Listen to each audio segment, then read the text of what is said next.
డెఫినెట్గా ఈ ఇయర్లో జాబ్ క్రాక్ చేయాలనుకునే వాళ్ళు అసలు ఫాలో అవ్వాల్సిన రూల్స్ ఏంటి అండ్ మ్యాండేటరీగా వాళ్ళు తెలుసుకోవాల్సిన హార్డ్ ట్రూత్ ఏంటి అంటారు అసలు? సో జనరల్గా ఫ్రెషర్స్కి ఎగ్జామ్స్ అంటే గనక మ్యాక్సిమం టెక్నికల్ రౌండ్స్ అన్ని ఇప్పుడు ఆన్లైన్లో జరుగుతున్నాయి.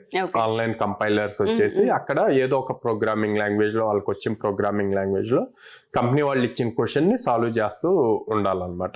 వాళ్ళు ఏం చేశారు అంటే ది బెస్ట్ కావాలి మాకు, ఈ సిస్టమ్ ఇట్లా కాదు అని చెప్పి పేపర్ టెస్ట్ పెట్టారండి. పేపర్ టెస్ట్లో వాళ్ళు ఇచ్చిన క్వశ్చన్కి ఎలా థింక్ చేస్తావు, ఎలా సాల్వ్ చేస్తావు అన్నది ఫస్ట్ స్టెప్స్ రాయాలి. రిటర్న్ స్టెప్స్ రాసి ఆ స్టెప్స్ని కోడింగ్లోకి మార్చాలన్నమాట.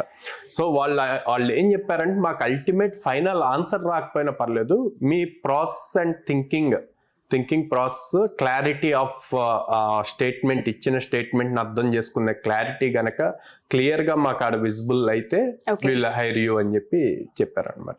మేము సర్ప్రైజ్ అయింది ఏంటి అంటే పిల్లలు చాలా మంది స్ట్రగుల్ అయ్యారు. ల్యాప్టాప్ లో రాయగలుగుతున్నారు కోడింగ్, ఆన్ పేపర్ రాయలేకపోతున్నారు. డిఫరెన్స్ ఏంటంటారు? ఏంటంటే మీకు ఆన్లైన్ లో కోడింగ్ ప్లాట్ఫామ్స్ లో కంపైలర్స్ ఉంటాయి. సో రాస్తూ ఉంటే ఆటోమేటిక్ సజెషన్స్ వస్తూ ఉంటాయి. సో దాంతో వీళ్ళకి ఆ థాట్ వచ్చేస్తూ ఉంటుంది. ఇక్కడ పేపర్ మీద రాయటం అనేసరికి అది చాలా డిఫరెంట్ ఉంటది అనమాట. స్క్రీన్ మీద వాళ్ళు టైప్ చేయగలిగింది పేపర్ లో రాయలేకపోతున్నారు అనమాట.